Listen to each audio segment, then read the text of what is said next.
बिस्मिल्लाहिर्रहमानिर्रहीम। अस्सलाम वालेकुम बच्चों। आज आपके लिए स्टैचोमेट्री का एक और थर्ड लेक्चर आपके लिए लेकर आए और ये स्टैचोमेट्री का सेकंड टाइप जो है मास वॉल्यूम रिलेशनशिप उसके बारे में है। तो हम इसी से शुरू करते हैं। मास वॉल्यूम रिलेशनशिप क्या है, बाकी स्टैचोमेट्री क्या है, कंडीशंस क्या हैं, किस तरह होती है, ये आप पहले बहुत अच्छे तरीके से लेक्चर्स में देख चुके हैं। तो बच्चों हम शुरू करते हैं मास वॉल्यूम रिलेशनशिप से। मास वॉल्यूम रिलेशनशिप जो है ये बता रहा है कि in this relationship if the mass of any one reactant और प्रोडक्ट इज़ प्रोवाइडेड, आपको किसी एक रिएक्टेंट एक प्रोडक्ट का मास क्या है मिला हुआ है, then we can calculate the volume of other reactant और products using a balance equation. तो हम कैलकुलेट कर सकते हैं किसी और रिएक्टेंट या प्रोडक्ट का या फिर बहुत सारी प्रोडक्ट्स का या रिएक्टेंट्स का। शर्त ये है कि जो चीज़ मिली हुई है और जिस चीज़ का वॉल्यूम मालूम करना है दोनों एक ही बैलेंस इक्वेशन में मौजूद हों। तो इस तरह हम इस रिलेशनशिप को कैलकुलेट कर सकते हैं, इनकी कैलकुलेशंस की जा सकती हैं। अब देखते हैं कि ये रिलेशनशिप कौन से लॉ को फॉलो करता है। आपको पता होगा कि this relationship follows Gay-Lussac law, follows Avogadro's law। ये आम तौर पर एवोगैड्रोस लॉ को ये रिलेशनशिप क्या करता है, फॉलो करता है। एवोगैड्रोस लॉ आपने पढ़ा हुआ है। एवोगैड्रोस लॉ क्या है आपको ये थोड़ा सा मैं यहाँ पे बता देता हूँ। अकॉर्डिंग टू दिस लॉ, अगर हम इस लॉ को देखें तो फिर हमें इसके बहुत सारे स्टेटमेंट्स हैं। यहाँ पर सिर्फ और सिर्फ मैं ये लिखूँगा कि वॉल्यूम, या यूँ आप लिख सकते हैं, इस लॉ को यूँ डिफाइन कर सकते हैं। According to this law the 1 mole of any gas occupies 22.4 dm cube or liter volume at STP, standard temperature and pressure. तो ये लॉ कहता है कि एक मोल किसी भी गैस का, कोई भी गैस है, लाइट है, हेवी है, तो वो स्पेस जो ऑक्यूपाई करेगा, जो वॉल्यूम ऑक्यूपाई करेगा, वो कितना होगा, 22.4 dm क्यूब होगा। तो इससे फिर हमने एक रिलेशनशिप मालूम किया कि जितने मोल बढ़ाओगे वॉल्यूम बढ़ता जाएगा। वॉल्यूम डायरेक्टली प्रोपोर्शनल है किसके साथ, नंबर ऑफ मोल्स के साथ। तो यहाँ पर साइन ऑफ प्रोपोर्शनलिटी को हटाएं और के लगा दें। ये के जो है आपको पता है वॉल्यूम कांस्टेंट कहलाता है और इसको हम रखेंगे 22.4, इसकी 22.4 dm क्यूब इसकी वैल्यू है। तो लिहाजा जितने भी नंबर ऑफ मोल्स आपको मिलें तो आपने मल्टीप्लाई कर देना है इसको किसके साथ, 22.4 dm क्यूब के साथ, तो आपको गिवन वॉल्यूम आपको मिल जाएगा। तो इस तरह हम इसको कैलकुलेट कर सकते हैं। तो ये था बच्चों लॉ, मतलब एवोगैड्रोस लॉ के मुताबिक हम कैलकुलेशंस आसानी से कर सकते हैं। तो हम इसके लिए एक एग्जांपल लेते हैं। अब ये कह रहा है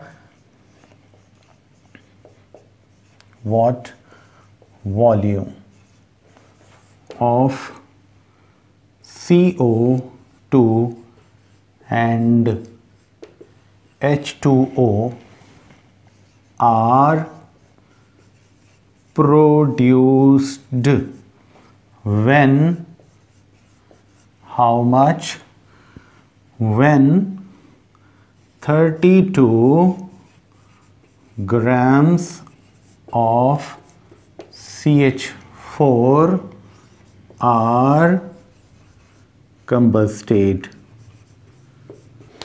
जी तो बच्चों अब हम इसको समझने के लिए ये याद रखें, ये जो रिलेशनशिप आप कैलकुलेशन का कर रहे हैं मास वॉल्यूम का, ये सिर्फ़ और सिर्फ गैसेस के लिए।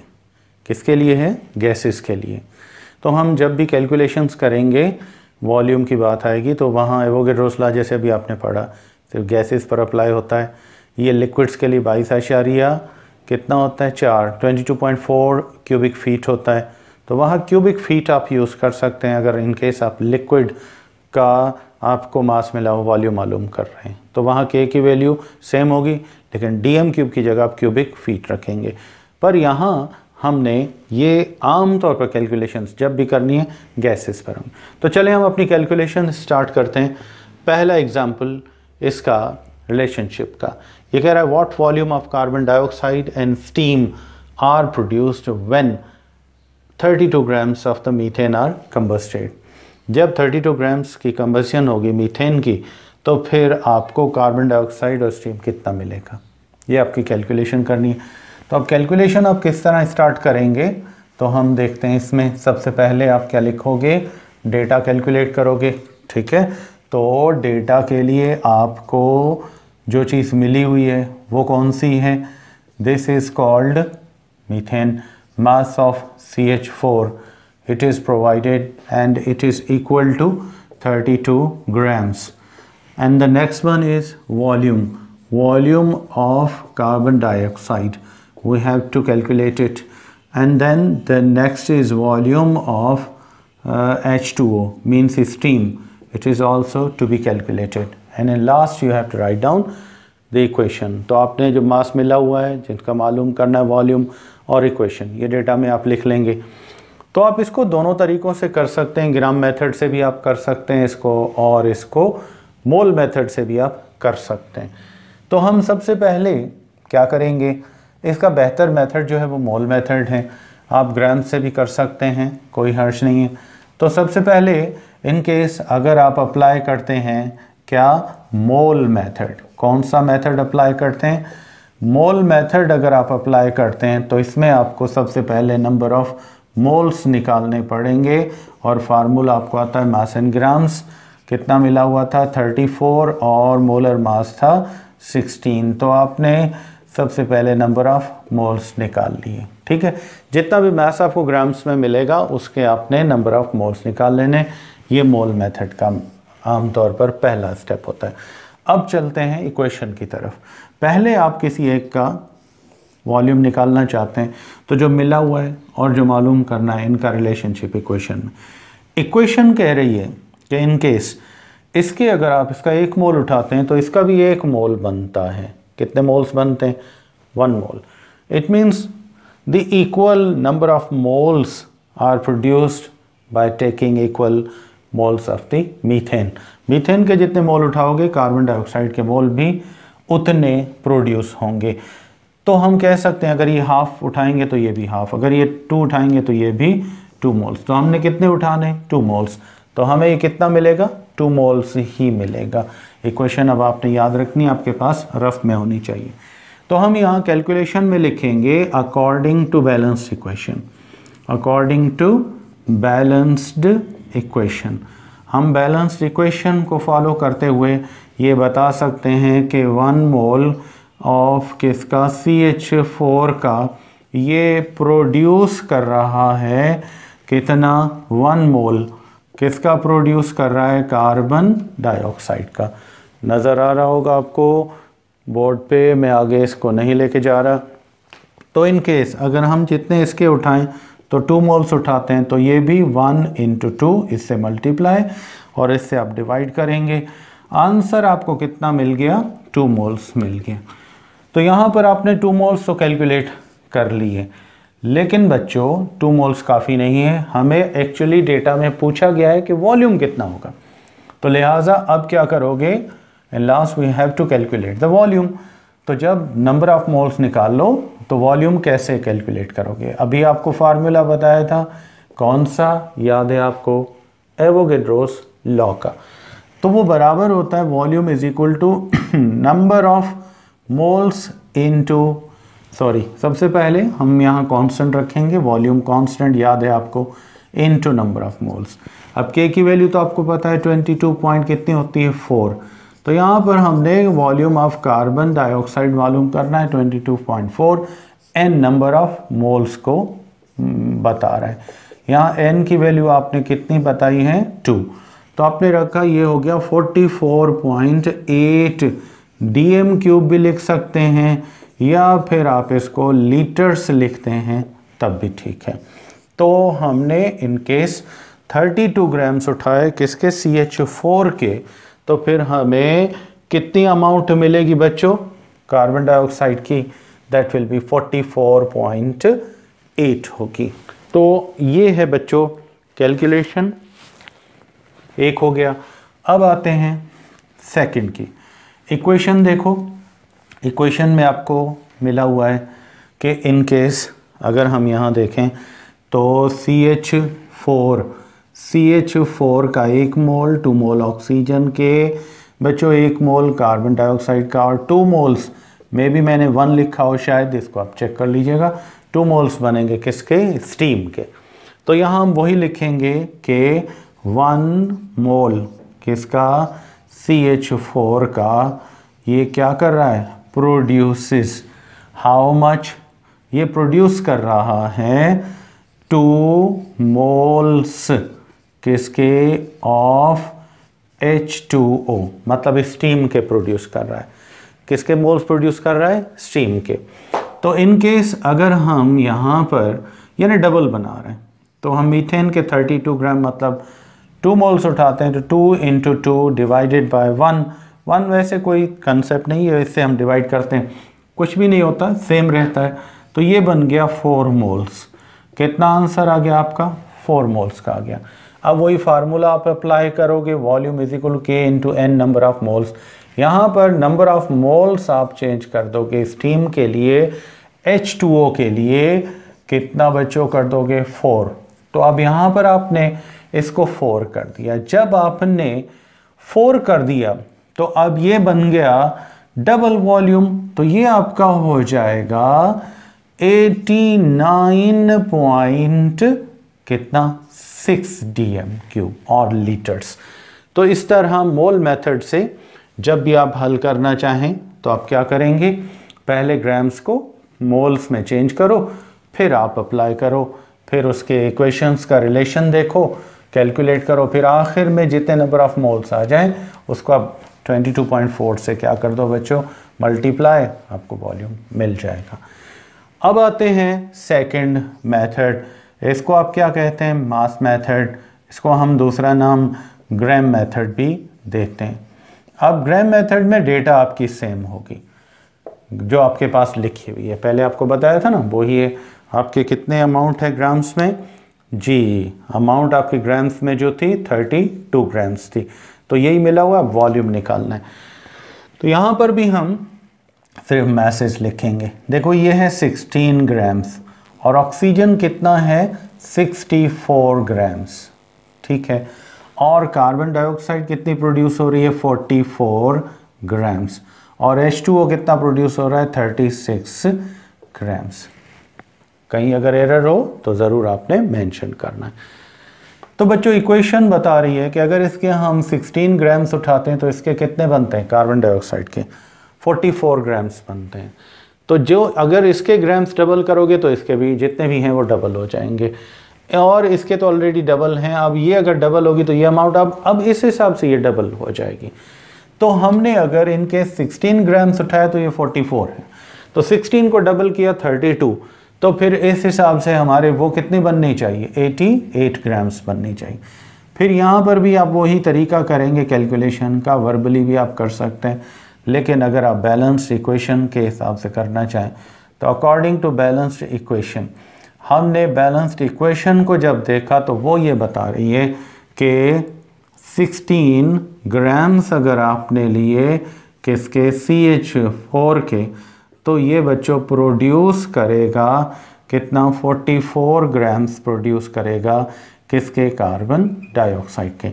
इन केस हम इसकी अमाउंट उठाते हैं डबल, तो बच्चों ये कितना होगा, क्रॉस मल्टीप्लाई, ये 44 इंटू आप क्या कर दोगे 32 और डिवाइड किससे करोगे 16 से, तो ये हो गया 2, तो आपने इसको मल्टीप्लाई कर दिया, ये बन गया 88 ग्राम्स। कितना बन गया? 88 ग्राम्स। अब आपने इन ग्राम्स को किस में चेंज करना है? वॉल्यूम में। यहीं पे हम कर सकते हैं, इसका फॉर्मूला वही है जो आपको बताया था, n इंटू क्या है k। तो अब देखो यहाँ पर आपको अमाउंट के हिसाब से जो चीज़ मिली हुई थी, तो अब n इंटू के नंबर ऑफ मोल्स, तो यूँ हम थोड़ा सा इसमें चेंज कर लेते हैं।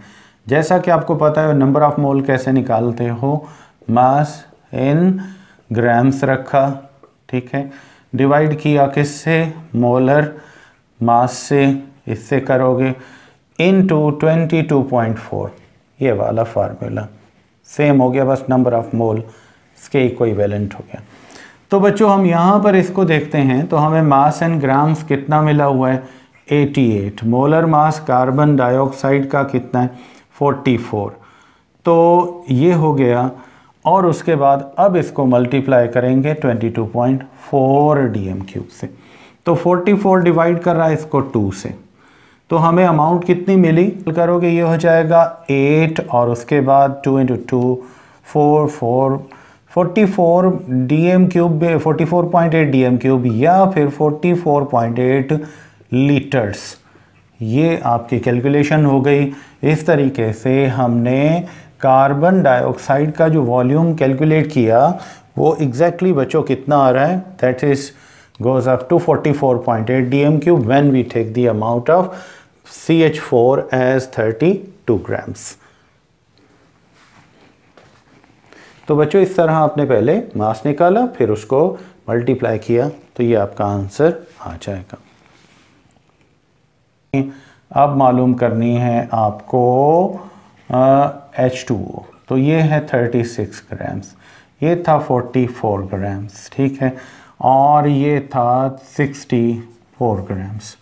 तो इक्वेशन बता रही है कि इन केस अगर आप इसके 16 ग्राम्स उठाते हैं तो वो 36 बनता है, तो इसको डबल करोगे तो वो 36 भी डबल करोगे, इसको हाफ करोगे 36 को भी हाफ करोगे। तो यहाँ पर हम लिख सकते हैं कि 16 ग्राम्स जो हैं, कितने ग्राम्स है बच्चों? 16 ग्राम्स जो हैं ये हम उठा रहे हैं किसके? 16 ग्राम CH4 प्रोड्यूस कर रहा है कितना? 36 ग्राम किसके प्रोड्यूस कर रहा है? स्टीम यानी H2O की। तो अगर हम इन केस 32 उठाते हैं तो फिर तो 36 इंटू 32 डिवाइडेड बाय 16, तो बच्चों ये हो जाएगा 2। अब 36 को डबल किया तो 12 कैरी 1 फिर 6 7, 72 ग्राम्स आपको क्या मिला? आपको मिल गया स्टीम का अमाउंट। अब आपने ग्राम्स तो निकाल लिए, अब क्या करना है? अब यही वॉल्यूम निकालना है। हमें ग्राम्स तो नहीं चाहिए, वॉल्यूम चाहिए। तो वॉल्यूम कैसे निकालोगे? पहले आपने स्टोइचोमेट्रिक रिलेशन बनाया, ग्राम्स निकल आए, फार्मूला एवोगाड्रोस लॉ वाला, नंबर ऑफ मोल इंटू 22.4। तो हमें नंबर ऑफ मोल तो नहीं मिले हुए, मास इन ग्राम्स मिला हुआ है। तो बच्चों यहाँ H2O के आपने क्या करना है? 72 ग्राम्स थे और 18 इसका क्या है? मोलर मास है, 22.4 से मल्टीप्लाई। तो बच्चों 18 डिवाइड करेगा इसको 4 टाइम्स, कितना? 4 टाइम्स, तो 4 4 द 16 कैरी 1, फिर उसके बाद 2 4 द 8 9, फिर इसको आपने मल्टीप्लाई किया 2 4 द 8 89.6 dm³। कितना किया आपने? 89.6 dm³। तो ये तरीका है बच्चों, इस तरीके से आप क्या कर सकते हैं, यहाँ पर आपने इसके मतलब वो कैलकुलेशन आपने कर ली, और जो इससे पहले आपने कैलकुलेशन की थी 36 की, उसको भी आप देख लेंगे। तो यहाँ तक हम इस तरीके से कैलकुलेशन कर सकते हैं। ठीक है बच्चों जी। तो बच्चों ये था हमारा मास वॉल्यूम रिलेशनशिप, कि अगर हमें मास मिला हुआ है तो हम वॉल्यूम किस तरह कैलकुलेट कर सकते हैं, और इसमें हम मोल मेथड को भी हमने देखा और हमने ग्राम मेथड को भी देख लिया। तो यहाँ पर मैं आपसे इजाज़त चाहूँगा। नेक्स्ट टॉपिक तक अल्लाह हाफ़िज़।